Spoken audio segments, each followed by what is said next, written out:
السلام عليكم ورحمة الله وبركاته.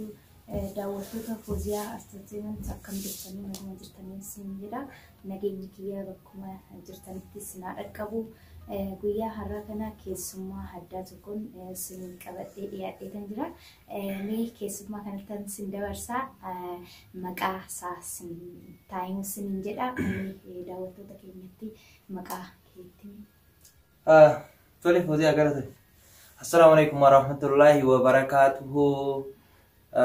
دعوتو فوزيا انترتينمنت كم جرت نجيني كيسان بلادا على من نجاس أنا من مكاجتان كيسانو نجا قبلني متي بكم جرت انت نجيني ربي سنبرها كأبو جتة أنا فوزيا أمي مالت أسيرة الأفير للناس. أكما دعوتو نكينيا أرجتانيتي قويا أرانتنا ونن ميديا كنرتي channel كنرتي دبيسود أف CSF ون سجافة دكان جرا غافي كي كان مويو دعوتو ده هي ولين سدقي فتشوانا بربادي فني أكما دعوتانيتي واي ميديا لي أدادا ترتي وانا كفيسبوك ترتي وان متفق من كان عندي كي أكما أرجنوتي واي إيراف دوبرتي كان رتي مي هو بوليسي كينيا مال جتا مي واي مالتني واي ميديا رتي ددبر فماتي جروكون فيسبوك رتي سوانتي متفهماتي جروكون واي إيراف دوبرتي كون واي مالتي سنجتشو بربادا كنافو أنا في داوتو تكيا فكا إفقوتين في إفسدون بربادا ندم تكينياو أنجا أماتي أولي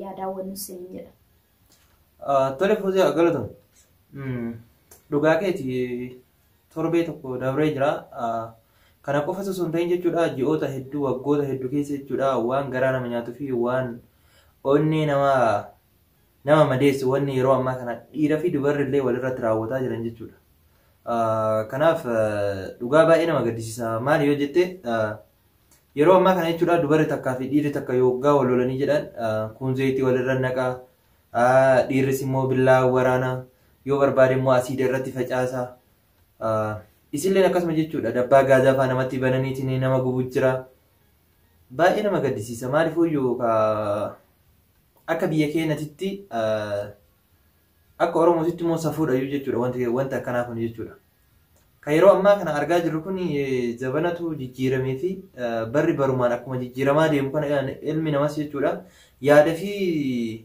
qalbiin isaanillee jechuudha qalbiillee inni goydee yaadallee inni jijjiiraman na fakkaata jechuudha. Naaliif namni saba ofii miti nama akka ofii miti nama jaalatu miti jechuudha nama diina isaatiif waan akkasii nawwu jechuudha maal jechuun nam tokko wal jaalata erga wal jaalatee walitti dhufeen booda jechuudha yoo wal loles karma nagaatiin gargar bahuu qaba malee dubarri takkas jechuudha abbaa warraa kiyyaa nama biraan irra jaalatee yookiin jaalachuu dhabuu danda'a jechuudha maaliif nam tokko beeki ija keetii yoo garte qofa waan san kara murtii kennuuti irratti deemtaa jechuudha. Yoo ija keetiin hin argin bara abbaa warraa kee nama akkanaa jaalataa eebaluu wajjin deemaa eebaluu bilbilaa yoo namni ka dhiirri tokko yookiin dubarri takka dhufteetiin ka nama tokkotti himtu taate dubarri sun osoo waan san addaan hin baafatinitti inni jaalachuu fi jaalachuu dhabuu danda'a dhufteetu maan yookaan zayita oowwiftee bishaan itti naqxeetiin namarratti naqxee nama gubuun kun waan gaarii natti hin fakkaatu dhiironnis akkasuma jechuudha. Dubarri takka jaartinti bara eebaluun jaalattee eebaluu wajjin jirti. Otoo jirtu immoo akkamitti dhiira biraa jaalatti. Yoggaa jedhanii itti himan innis dhufee qalee yookiin immoo erga qaleen boodas immoo qaama ishee addaan baasee kiisa jechuudha wanta itti naqaniitiin gatan keessa kaanii gatuun mana fincaanii keessatti ajjiisanii gatuun kun waan namarraa maluu miti jechuudha. Meetii asirratti waa'ee dubartoota keessaa dubartoonni akkamitti fakkaatan si asis amma dubara akka dubara takkaatti yoggaa yaaddu maal yaaddaati osoo amma akka carraa ta'ee abbaa warraa kee jechuudha nama biraa osoo sirratti jaalate yookiin immoo jaalatee osoo hin jaalatin jaalatee jedhanii osoo sitti manii akkam gootaati akka yaada keessatti. Dubara akkuma obboleessi keenya baanitti ani akka namni dubara jechuun dubarri guutuun tokko jechuun miti. Oromoon tun aadaa fi safuu qabdi. Nuyi aadaa bal'oo qabna, safuu bal'oo qabna. Aadaan nuti ilaaluu qabnu aadaa haadhaa fi abbaa keenyaa tan dura bira dabarre ilaaluu qabna. guyyaa har'aan kana yookiin immoo ji'a keessa jiru kana akkuma ati jettetti wanta baay'ee nama mararuu fi waan ijaafirree arguudhaaf gurrattirree dhaga'uudhaaf baay'ee hedduu tokko nama mararu waarratamaati jiraati. Anis ilmoo dubartiiti kan miidhamaa jirus dubartiinis ta'ee dubartiinis obbolaawwan kiyyaa warri dhiiraatis obbolaawwan kootiin maaliif ani obboleettii dubartii nan qaba anirree dubartiidha haadhi tiyyees ilmoo dubartiiti. Warri dhiiraa miidhamaa jiran kunis obbolaawwan nan qaba abbaan kiyyees ilmoo dhiiraati ani waan karaa kiyyaa wannan ibsaati jiru warroota wanta akkanaa uuman kanaa fi warroota wanta akkanaa laalaati daawwataati namni tokko injiraa gaarii gootee bareeda gootee intolchitee odoo haadhi manaasaa jirtu maaliif bakka akkanaa deema odoo jaalalleen isaa jirtu maaliif bakka akkanaa deeman jedhanii warroota akkanaa kana warri dinqisiifatan hedduun isaanii waan jiraniifu ani immoo waan karaa kootii waan natti dhaga'amu ilmi namaa tokko gaariinis dalaguun tanuma jiru badaanis tan dalaguun tanuma jiru namni tokko eega jaalatee olitti dhufeen booda akkuma jaalalaan olitti dhufe sanitti jaalalaan adda bahuu hin danda'u maaliif gochan taane kana gocha rabbiinis hin jaalanne kana nuti duniyaa tanarratti yeroodhaaf jiraanna mana liqaa jiraachaati jirra. Mana liqaa kanatti immoo ol gammachiisne gammachuu keenya oliif laallee jiraachuu hin dandeenyu namni kun waan sanirree dalagee bakka taanittirree haadhi manaasaa yookiin immoo kaadhimaan isaa yookiin immoo jaalalleen isaa nama kana argite maaliif zayitii daffistee irratti nayxii bishaan daffaa maaliif irratti nayxii ilmi dhiiraatis immoo maaliif cuubeedhaan diraa yookiin immoo hidda maaliif fuula irratti gannaquudhaan fuula ishii jijjiiree bakka taaniin ol ga'anii jaalalaan akka walitti dhufanitti jaalalaan addan ba'anii jedhee tayyaada deebiitii immoo wannan kanarratti dhaamsuu barbaadu namni ol jaalatu tokko oliin jiraachuudhaan bichaadhaan miti qofaa miti tan jaalala olii ibsu namni tokko alaalaan irree jiraatee gammachuu olii tokko arguun jaalala guddaa tokko jedhee kan yaada akka sammuu kootiitti namni kamiyyuu nama jaalateen waliin qofa nan jiraadha jechuu miti. Hireedhaa bakka hundattuu tan nama qoodu kanaafuu maaliif gochi akkanaa kun waarrataa maaliif kan innis maal gochuu ishii dhiisee bakka biraa san dhaqee sababa san gaafattee sababni inni ittiin deeme sun injiraata ta'a sababa san barachuu qabdi sababni sun immoo ishiirraa rakkoon jiraate rakkoo ishii sanirraa deebitee sirraa'u yookiin immoo karaa nagaatiin hadda bahuudha malee gochi akkanaa kun ilmoo dubartiidha wanta bareedu miti jedhee tayyaada akka kootitti jechuudha guyyaa yeroo amma itti jirru kana maqaa dubartii takkaatiin maqaan haadholii keenya badaati jira waan ta'eef maqaa dubartii takkaatiin maqaa namni hedduu badaa jira waan ta'eef maqaa dhiira tokkootiin maqaan abbootii keenya badaa jira waan ta'eef maaliif safuu keenya dagannaa jedhee tayyaada yaanni na bira jiru kana fakkaata daawwattoonni keenya immoo maal akka jedhan olumaanuu daawwanna yaanni na bira jiru kana fakkaata mi'ati immoo nama akkasiitiif yookiin immoo dhiirota maal dhaamsa dabarsita jedheetan si gaafadha. Fakkeenya karaa xumuraatti deemnetiin dhaamsa xumura irratti galfanna. Gaafii kiyya naaf hin deebifne keessuma kutteetiin daawwattoota keetiif waan keessa kee jiru ibsiteef beekte. Gaafiin kiyya inni tokkoffaan jechuudha akka dubara takkaatti jechuudha. Amma fakkeenyaaf dubara keessaa mi'a akka dubara takkaatti osoo akka carraa ta'eetiin abbaa warraa kee jaalatee dubara takka jaalataa osoo siin jedhanii namsitti himanii. Osoo ija keetiin hin argin jechuudha. Osoo ija keetiin hin argin abbaa warraa keessan mi'a akkam goota yookiin jaalallee keessan akkam goota. Baay'ee namatti ulfaata yeroo saniif ijaanirree arguu baadhu nama san naman yookiin abbaa manaa kiyya ta'uu mala yookiin immoo jaalallee kiyya yookiin immoo kaadhimaa kiyya ta'uutu mala nama kanaaf maal yaada haarii kiyyarraa tasgabbaa'uudhaaf yaada jechuudha. Yeroo sanitti namni washwaasa seexanaa keessa jira. Seexanni kun waan baay'ee nama yaadsiisaa kennu akkuma namni akkuma argaa jirtu kanatti nama jaalatan sanarraa rakkoo miidhaa irraan ga'uun yaadutu mala. Yeroo sanitti sarree gaafadhee maaliif kana goote jechuudhaaf odoon ta'in haarii kiyya sanarraa tasgabbaa'uudhaaf yaada. Egaan haarii kiyyarraa tasgabbaa'een booda maaliif wanta akkanaa harkanarraan ga'e nan gaafadha. Egaa akkas ta'ee booda dhugaa dubbachuudhaaf hoofte kaadhimaan kiyya yookiin jaalalleen kiyya abbaa manaa kiyya wanta akkanaa kana waan irraan ga'e garaan kiyya na fayyee ittan deebi'e jedhee yaadu garuu miidhaa akkanaa kana irraa nan ga'a jedhee yaadu maaliif aniin tun dubartiidha boru arra isaan adda ba'e borummoo nama akkamiitti tan dhufaa laata aniin tun dubartiidha borummoo ilmoo dhiiraa honnan dhale ilmoo kiyya san dubara akkamiitti isa muddata laata hiree akkamii qaba laata jedhee waan yaaduuf nama saniin karaa nagaatiin afaan gaarii oliin dubbadhe innis gara hiree isaa anirree gara hiree kootiin dhaqa'ee tan yaada malee wanta taane kana irraa nan ga'a jedhee too yaadu akka yaada kootiitti. Tole san qofa osoo hin ta'in waan kana hanga ijaan argitutti moo ka amantuudhaan yoggaa ijaan argitee amantamu yoggaa namni sitti himisan yooma san galtee kan abbaa warraa keetti wal loluu qabda yookiin jaalallee keetti wal loluu qabdaati.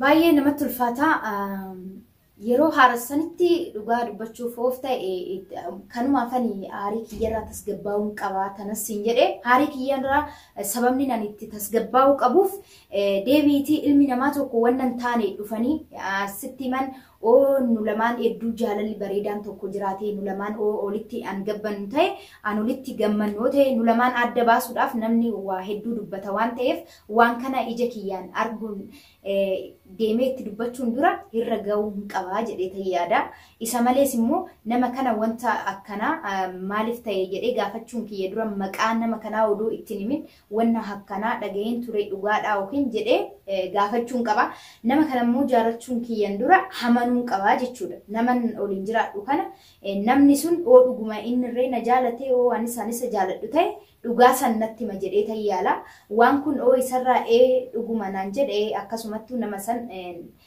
inuman amana isa malees immoo ija kiyyaan argu malee namni tokko oduu namaatiin wanni yaadu tokko hin jiru jedheetan yaada ija kiyyaan argee amman irra ga'utti wannan taane keessa na seena jedheetoo yaadu maaliif gara fuulduraatti seenaa garaadhaan baane natti ta'a odoon kana godhuu baadheeraadhee jireenya kiyya hin diiguu yookiin immoo jaalala kiyya hin dhabu jedhee qoodan sheenaa natti ta'u waan kana ija kiyyaan argu malee wanta hin taane inumuu jedhee yaada jechuudha.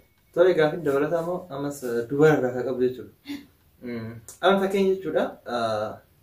Yeroo tokko akkuma reeffati jettee jechuudha yoggaa jaalallee lamaan yookiin abbaa warraa lamaan gidduu jiraate jechuudha. Namoonni isaan keessaa yookiin dubara jaalachuu danda'a yookiin dhiira ta'uu danda'a yookiin mucayyoo sana yoo kasi jaalatu taate si'uu jechuudha fakkeenyaaf yoo kasi jaalatu taate badhe maas ilaalee jechuudha si abbaa warraa kee yookiin jaalallee kee wajjin gammachuu qabdan yoo kasi jaalatu taate abbaa warraa kee kana jechuudha karaan taane gargarsi hin baasuuf jechuudha. Gidduu keessaan ka abbaa warraa kee yookiin jaalalleen keessuun jaalala kasii qabu osoo inni jaalala sii qabu jechuudha. Isa jala deemee waan hin taane gorsuudhaan jechuudha. Akka inni dogongoru taasisee siifisa yoo walitti kasi naqu taate yoggaa dubbiititti immoo akka ani sitti himee ittiin himin ebaluutu natti hime garte ebaluutu natti hime jetteetiin hin gaafatin yoo inni kasi hin jedhu taate nama akkanaa kana akkamitti amantaati?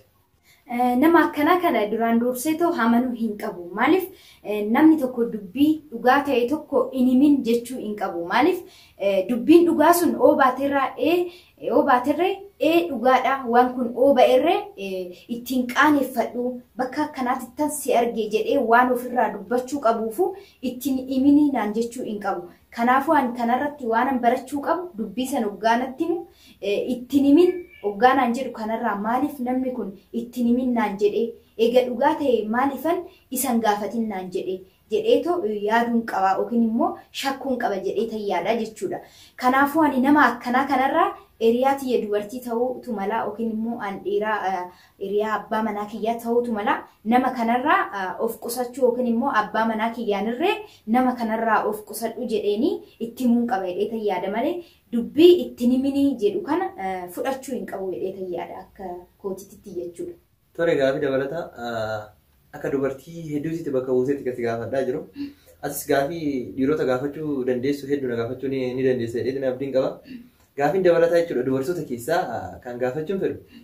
Kan fakkeenya isin dubartoota keessaa jechuudha yoggaa nama tokko jaalattan nama san dirqamaan kee qofa godhuu feetamoo fakkeenya jaalattee jechuudha akka ajaa'ibaasitti ni jaalatta akka lubbuu kee ol jaalatta jechuudha nama sana ni jaalatta erga jaalatteen booda jechuudha namni sun yookiin jaalallee qabaachuu danda'a yookiin haadha manaa qabaachuu danda'a nama san dirqama kee godhuu qabdamoo akkam gootamee osoo jaalala keessuun si galu. Baay'ee gaafii ulfaatu na gaafattee maaliif akka kootitti odoo ta'ee bakka koo bu'ee waan natti dhaga'ame tokko sitti himuun danda'a.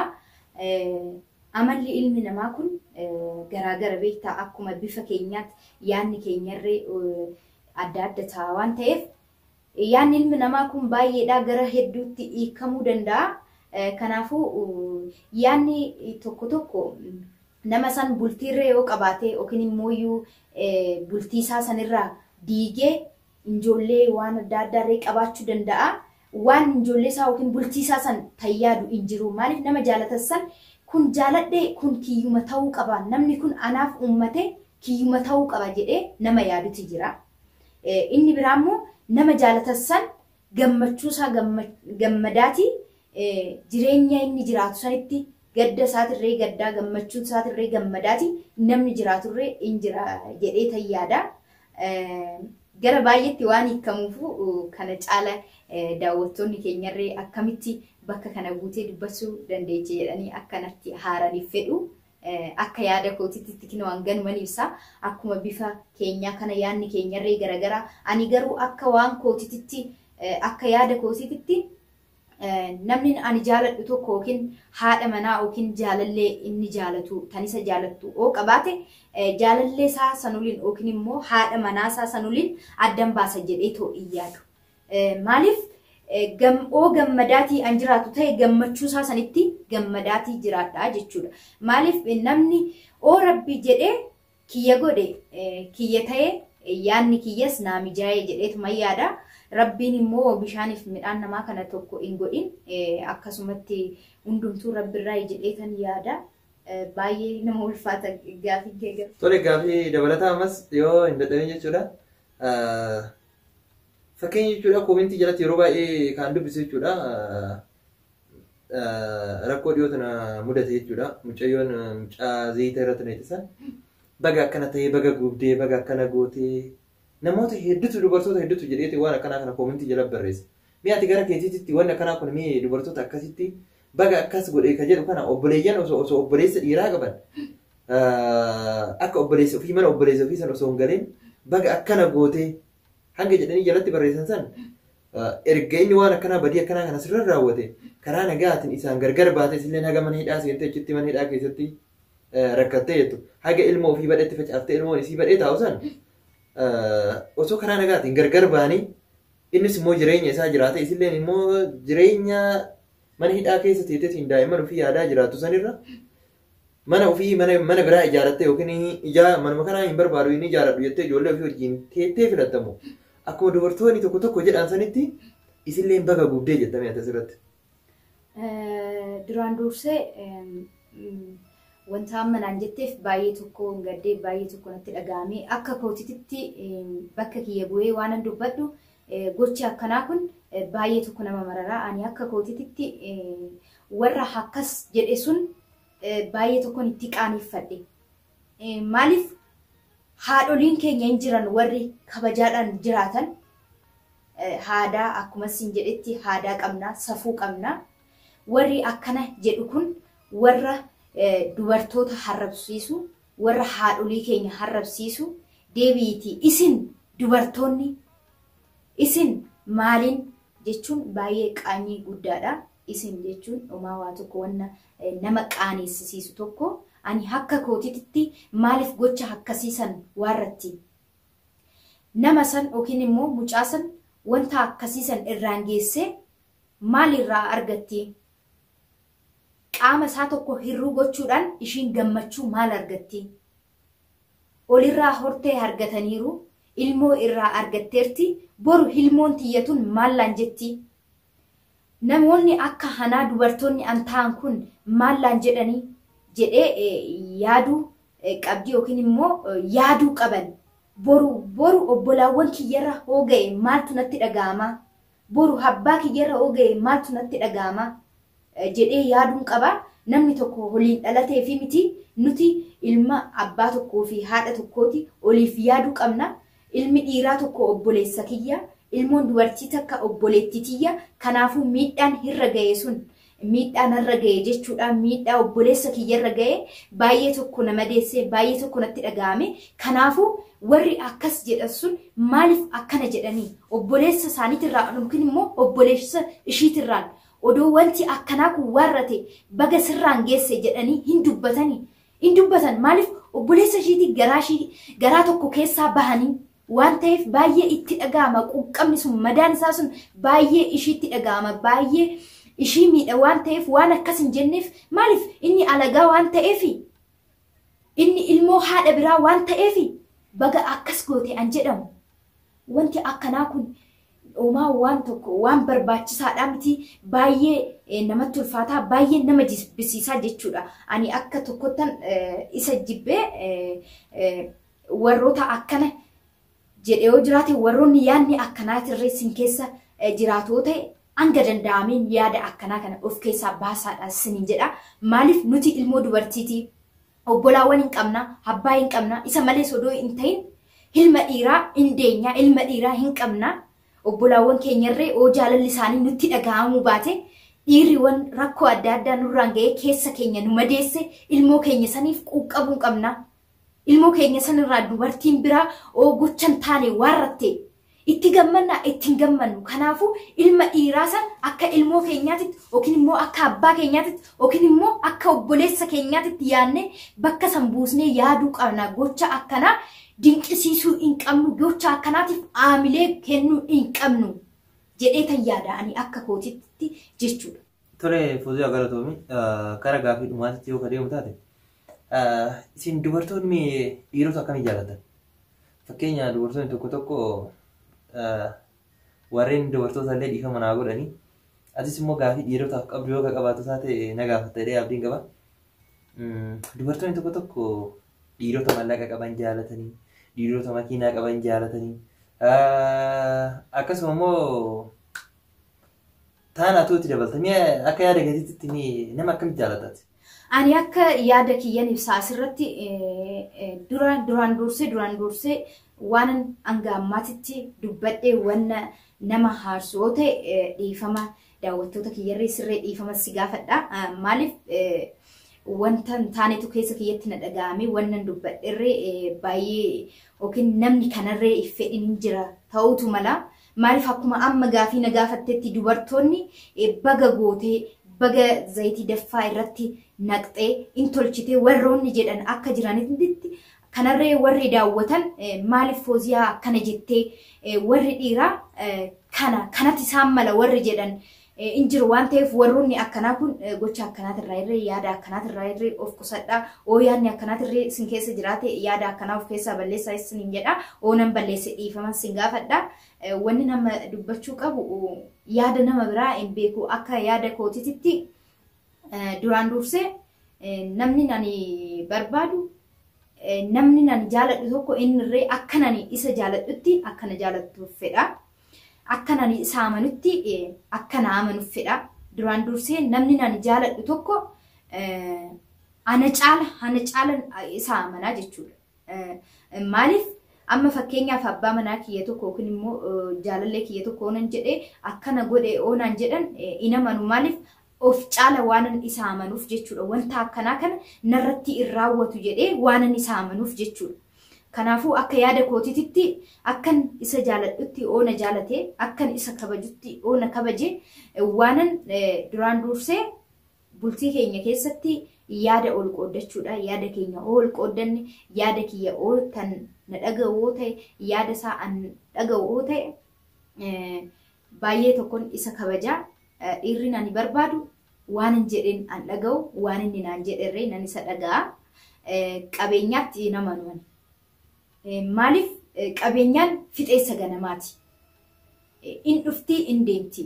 Oona nani ilma namaa kana qabeenyaa isaa argeetoo isa jaaladhe yookiin immoo itti dhaqe akkuma beeknutti qabeenyaan fixeessa ganamaati. Hundumti keenyaa kana hin beekna.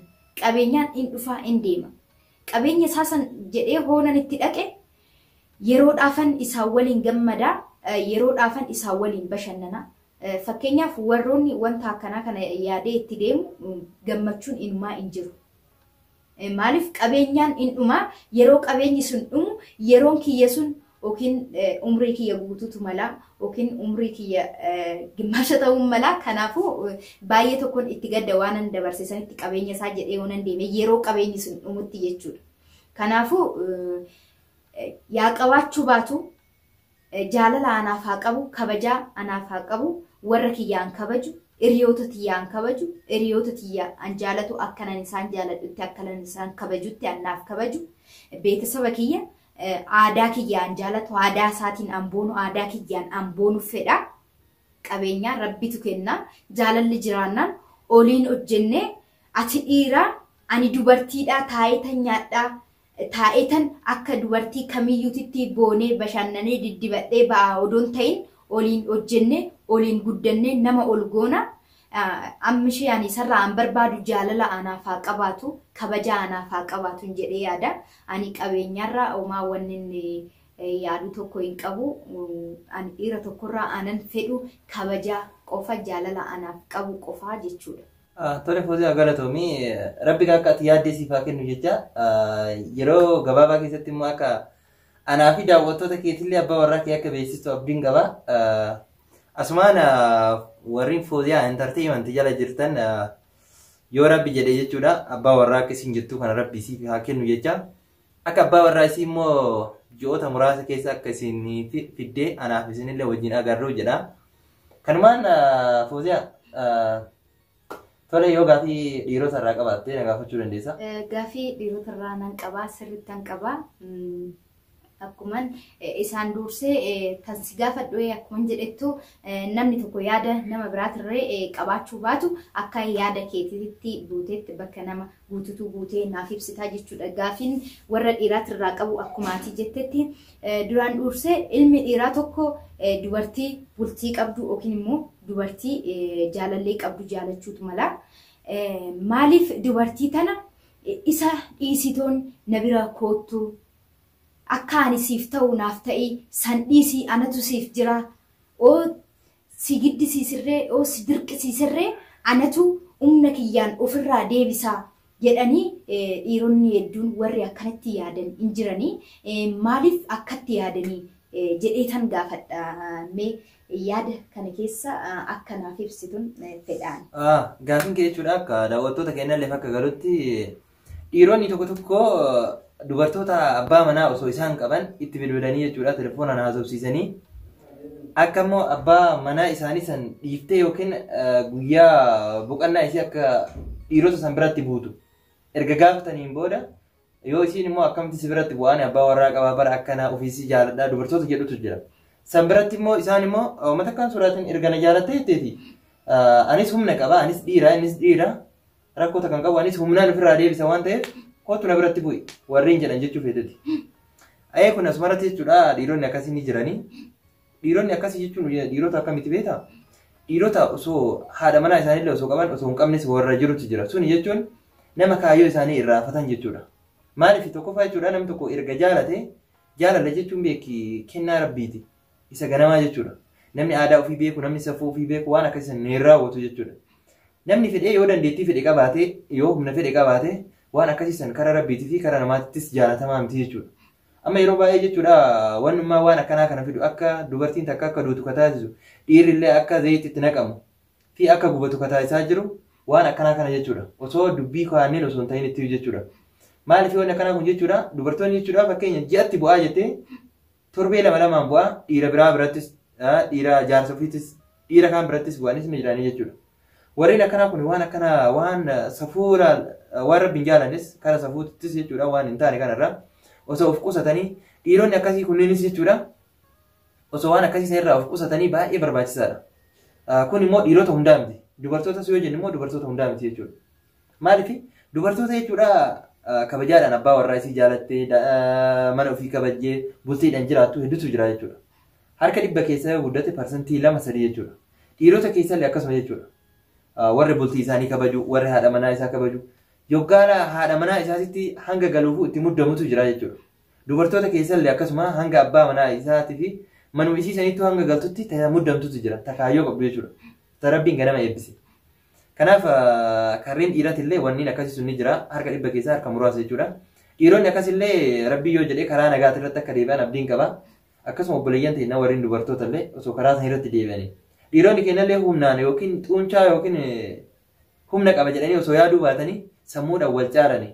Yeroo kun immoo yeroo biyya keessa amma rakkoon cimaan deemaa jiru yeroo biyya isaanii itti qarqaaranii yeroo saba isaanii bira dhaabbatanii yeroo immoo sa'a kanatti jaartii namaa buusanii yookiin jaartii namaa wajjin akka fedhan ta'an osoo hin ta'initti dubartoonni illee dhiira namaa biratti bu'u osoo hin ta'in sa'a kana sa'a saba isaanii itti gargaarani malee sa'a biyya isaanii bira itti dhaabbatanii malee sa'a waan akkanaa kana itti raawwatanii fi karaan taaneen obboleettiin teenyas akka duutu obboleessi keenyas akka du'u karaa taasisu waan ta'eef karaa kanarraa immoo osoo deebi'anii jechuun fedheeti dubartoota dhiifama ka gaafadhu akka dhiira hundaatitti bakka bu'ee jechuudha. Namoota waan akkanaa kana raawwatanirra yoo isinitti balleessine dhiifama jechuun hin fedha. Tole kanumatti aansee gaafiin kiyya inni biraa dhiironni tokko hedduun isaanii haadha manaa hodoo qabanuu yookiin tan biyya keessa jiranii yookiin immoo tanuma biyya keessa jirru kana biyyootii adda addaatirraa haadha manaa hodoo qabanii haadha manaa hin qabnu ilmoorree hodoo qabanii ilmoorree hin qabnu haadha manaarree hin qabnu jedhanii jinjanaadhaan yookiin immoo telefoona toora feesbuukaa yookiin immoo iimoo kanneen akka waatsaapbii kanaan dubartii takka dubbisanii maallaqa irraa buusuudhaan yookiin immoo dubartii tana kijibanii jaalala siif qaba jedhanii aamileeshii tan cabsan hedduu isaaniitti jira. Mee dhiironni akkanaa kun haadha manaa isaanii mana keessa kaanii yaada akkanaa warri godhan kun mee maal yaaduudhaanii fuuldurattis immoo dubartoota tana maal yaadanii jecha gaafii akkamitti qopheessanii fi haadhi manaa sun yeroo dhageessu maal deebisuu fi yaadanii ilmoon isaanii sun yeroo dhageessu maal deebisuu yaadanii dhiifamas immoo akkamitti gaafatanii jedheetan si gaafadha. Warroota akkanaa kun mee maaliin tassababe dubartoota obbolaawwan teenya wantoota akkanaan warri miidhaatii jiran kun? Tole gaafii bareedaadha. Yeroo baay'ee jechuudha wanniin akkanaa kun ni raawwatama jechuudha. Osoo haati manaa isaanii jiran osoo ijoollee qaban dubartoota biyya biraa jiran akkasitti gowwoomsanii yeroo ammaa kanaayyuu dubartoota hedduutu tan of ajjeesantu jira karaa sababa kanaan jechuudha. Tafooqarraa of darbiteetu jira. Ammas yeroo dhiyoo kanatti jechuudha dubara of ajjeeftee wayiitu jira jechuudha. Tokkoffaa jechuudha warreen dubartoota iyyuu dhiira tokkoon erga wal baranii mallaqa erguuf hin dura namni sun maal akka ta'e eenyummaa isaa beekuu qaban duuba isaa qorachuu qaban. Sammalees immoo eessatti akka dhalatee fi naannoo kam akka ta'e osoo hin hubatin jechuudha. Tooruma feesbuukaa qofaa wal baraniitiin waan akkana mallaqa walii erguun baay'ee ulfaataadha jechuudha.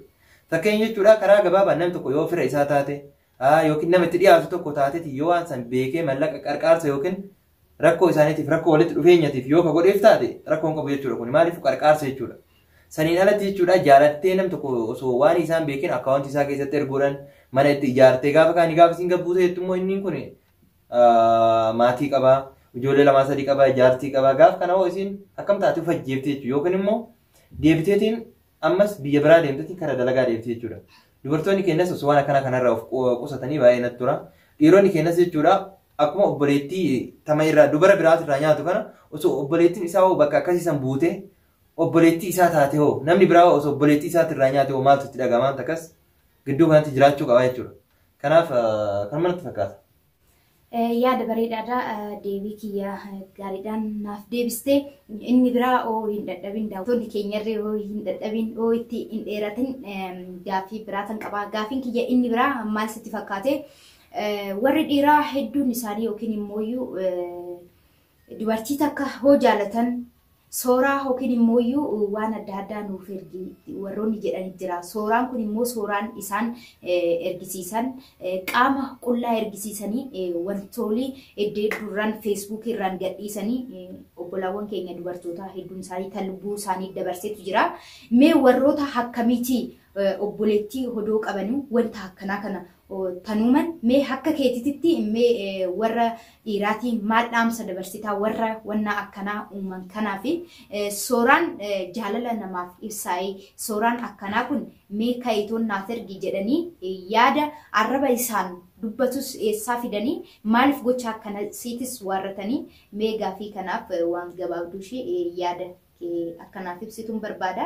Mee bakka dhiiraa buute akka kee odoo ta'e mee maal yaadda jedhetan Tole walumaa galatti dhiiraaf dubartii illee jechuudha yaadna asirratti qabu akka kootittis dhumarratti kennaa jechuudha. Tokkoffaa jechuudha suuraa na ergiin waan rakkoo qabu miti. Suuraa jechuun akkamii qaama isii cufattee jechuudha. Yoggaa qaama isii cufattee ergiteef yookiin innis ergeef kun waan miidhaa fiduu miti. Laakiin immoo qaama isii qullaa huccuu baafadhu. Tokkoffaa qaama qullaa jechuun baay'ee ulfaata. Huccuu baafadhu jechuun baay'ee ulfaataadha. Tole ilmi dhiiraa tokko uffata baafadhuuti qaama kee qullaa suuraa kaasii naa ergi. Viidiyoo waraabee naa ergi. Kun jaalala osoo hin ta'in kun waan biraati malee jaalala akkana nuun agarreeyyu. Jaalala jechuun akkamii waliin haasaa namni tokko jechuudha osoo karaa suuraa isii yoo sun argin jechuudha wajjin haasa'ee booda yoo ka jaalalatti ka seenan taate rakkoon qabu suuraa ni ergitii fi suuraan sunis qaama isii cufattee jechuudha yookiin mul'ii ol ta'uu danda'a yookiin qaama guutuu kaatee erguu fi dandeessi kun rakkoon qabu jechuudha suuraa nagaati jechuudha kun. Gaafuma inni uffata baasiti tokkoffaa uffata baasiti suuraa keenyaa ergi jechuun sunuyyuu isiin akkamitti yaaddee uffata ofirraa baastee ergitiif. Tokkoffaa viidiyoo garaagaraa mariitii qullaa kee ka'inaa ergi yoo ni jedheen akka rakkoo biraa irraan ga'oodu beekuu qabdi jaalala kanaan jiru. Tokkoffaa viidiyoo isa yoo harkaa qabaatan viidiyoo kana intarneetii irra oolchamoo mallaqa naa ergita jira. Yaaduu qabdu jettee asirratti. Kanaafuu rakkoon akkanaa gurguddaan kun osoo jiru dubartoonnis hanqina guddaa qaban. Dhiironnis immoo dhiironni akkanaa yoo ka jiraatan taate akkuma inni dubartoota biraatirraa suuraa qullaa kaasitiin viidiyoo qullaa irraa amarsiisee ergisiise jedha kana osoo obboleettii isaa san irraa baasaniitiin akkuma obboleettii nama biraatirraa baasisiiseetiin akkasi suuraa qullaa kaasisee ergisisan obboleettii isaatirrallee namni biraa osoo akkasitti suuraa qullaa irraa waraabe maaltu itti dhaga'ama. Kunis yaaddamuu qaba jechuudha. Kanaaf dubartoonni akkasii yoo jiraatan taate hedduu isaanii argaa ture karaa toora feesbuukaa irratti jechuudha muraasni isaanii rakkoo akkanaatirraa of eegaa nama tokko yoo jaalattan karaa jaalala jechuun karaa hedduun ibsama. Karaa sagaleen ibsamuu danda'a barreeffamaan ibsamuu danda'a yookiin huccuu qullaa ka'aniitiin ibsamuu miti jaalala jechuudha. Guyyaa san rabbii waliif isiniif haalaatu gaafa qullaa wajjin taa'uu barbaadan gaafa wal jaalatanii wal fuutan haati manaa abbaa manaa jalaa uguruun jechuudha abbaan manas akkasuma jechuudha. Haati manaa takka gaafa heerumte jaalsifiitti garagalteetiin uffata baafatte malee haadha fi abbaa isaaniitti garagaltee uffata hin baafattu jechuudha. Kanaaf guyyaa sanii rabbi isin akka qabuun jedhaa warra suuraa qullaa kaasanii namaa erguu barbaadanis. Kanaaf waan akkanaatirraa obboleeyyan ta'e osoo qusattanii jechuun barbaade. Akka kiyyaatti immoo dubara takka osoo ka jaaladhu taate suuraa qullaa ka'eetii naaf ergin jedhuun. Tokkoffaa qullaa yoo kaatee kanatti ergitu taatu anaayyuu nin jibbaayu jechuu waan akkasii arguus hin fedhu. Qaamni isii nagaa ta'ee barbaadu suuraa fuula kaatee naa ergiti uffataani malee akka eenyummaa kiyyaatiif akka safuu kiyyaa eeggadhe jechuudha. Malee qullaa ka'eetii naaf ergii hin jedhuun kara kiyyaatti jechuudha.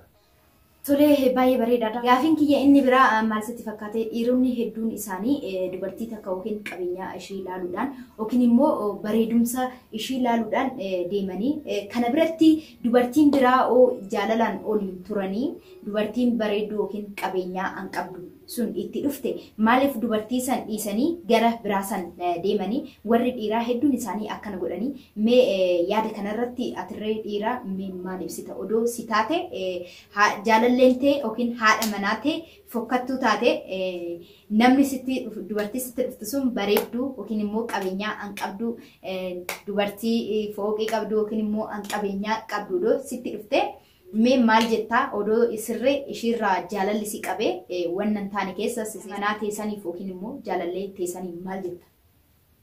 Tole Fooziyaa gaafii bareedaa na gaafatte. Okay. Waan tokkotu jira. Maal si fakkaata beektaa? Akka namoota hedduutittis yoo ka yaadnu taate waa hedduutu badaa jechuudha. Dubartootuma tanatu jechuudha. Dubartootuma tanatu babbareedeetiin qalbii dhiiraa butaa beekee.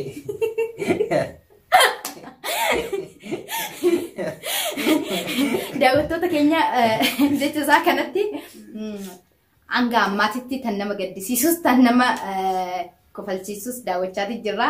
Jecha ammaa kanatti hedduu tokkoon kolfee innirree kinoo akkanaan jedhuttu haadha manaa tiyya fokkattuu san dhiiseen gara bareedduu san deema jechuutu mala meeqa yaada isaa gabaabumatti nuuf haafissu.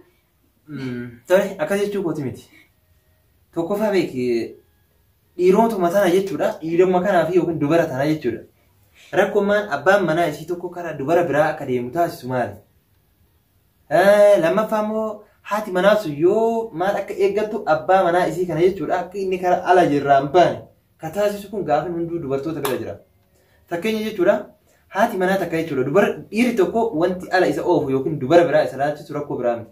Fakkeenya haati manaa takka erga heerumtee booda jechuudha. Dur fakkeenya amma jaalalleen ta'e jechuudha. Amma jaalalleen ta'e dur ka of qaqqabdu taate ka babbareeddu taate yoggaa gaafa awwal argu jechuudha. Jaalala dhugaa kanaaf kennitu taate erga anaaf isii wal fuuneen booda immoo babbareedumsa isii uf qaqqabuu isii jaalala naaf qabdu san dubbachuu dhabuu isii garte dhiiseet maa waa'ee jireenya keenya qabannaa ni hojjetannaa ilmoo dhaltee jechuudha ilmoo dhaltee waan hundaa dhiistee waan duraan qabdu san hundaa dhiistee beek fakkeenya akka kiyyaatti jechuudha fakkeenyaaf dhiisteetumaan babbareedumsi illee dhiisee jira jaarsas akka duraan isan qeebaluun dhiifamee jira ijoollee ofii guddifatti jireenya ofiiti gaafa kana abbaan warraa kun taa'ee mana keessa jechuudha dhiirota hedduu jechuudha akka dhiirota hedduutti walii galatu jechuudha taa'anii ilaaleetiin jaalalli isiin duraan qabdu sun eessa dhaqee yaada keessa seena silee jaartiin tiyyatuun jaalallee biraa qabatte moo nama biraa alatti jaalatte moo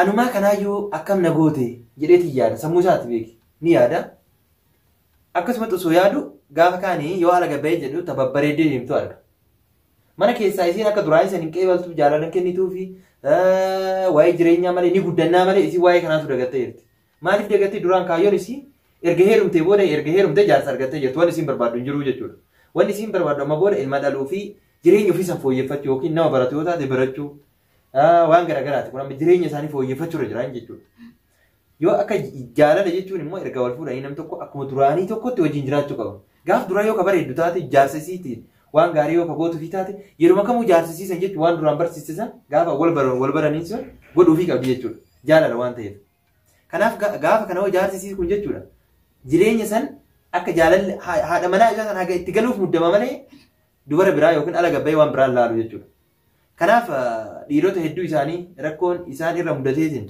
dubara biraa akka deemu yookiin dubara akka laalu ka taasise waan akkanaati lammaffaa immoo dubarummaan tuni haala uffannaa isaanii ilaaluu dandeessa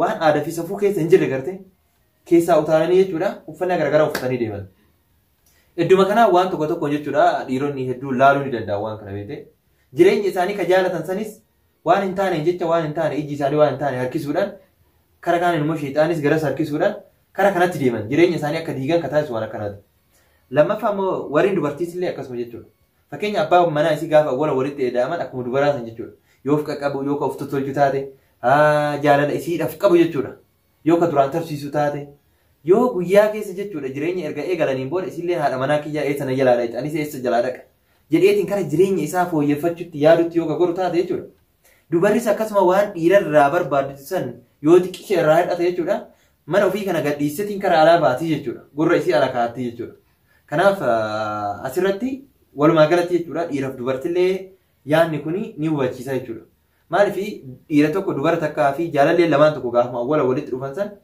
waan gaafa awwala walitti dhufan san wal barsiisan san wal dhiisuu hin qabanii jechuudha yoo ka wakii ka barsiisu taate guyyaa keessa wakii san dhiisisuu hin qabudha maaliif iyyuu isii bohaarsaa itti yaadatti jechuudha waan san dhiironnis akkasuma gaafi lammataa immoo dhiironni dubartoota fooqii qabduu fi babbareedduu jaartii fokkattuu yoo qabaatte kara bareedduu ni deemanii jetteeti yaada kun namoota tokko tokko yoo ta'e malee waan akka isan hin deeman tokkoffaa akkuma isin jedhe jaalala dubara bareedduu takka fokkuu takka wal bira keettee jechuudha yoo bareedduu sana jechuun beeki bareedduun tuni yoo jaalala namaan kennin fokkattuun tuni immoo yoo jaalala kan namaa kennitu yoo kabajaa namaa qabaatu yoo aadaa fi safuu ofii kabeetu taate namni bareedduu san dhiisee fokkuu tana ni fuudha maaliif fuudha tokkoffaa aadaa isiitiin ni boonti eenyummaa isiitiin ni boonti kabajaa namaaf qabduuf jechuudha bareedduun sun immoo yookiin nyaata godhuu dhabuu dandeessi yookiin immoo aadaa isii wallaaluu dandeessi yookiin akka barbaaddetti diddeemuu dandeessi jechuudha maaliif inni bareeddu waan ta'eef dhiironni hedduus ni lakkafaa jechuudha.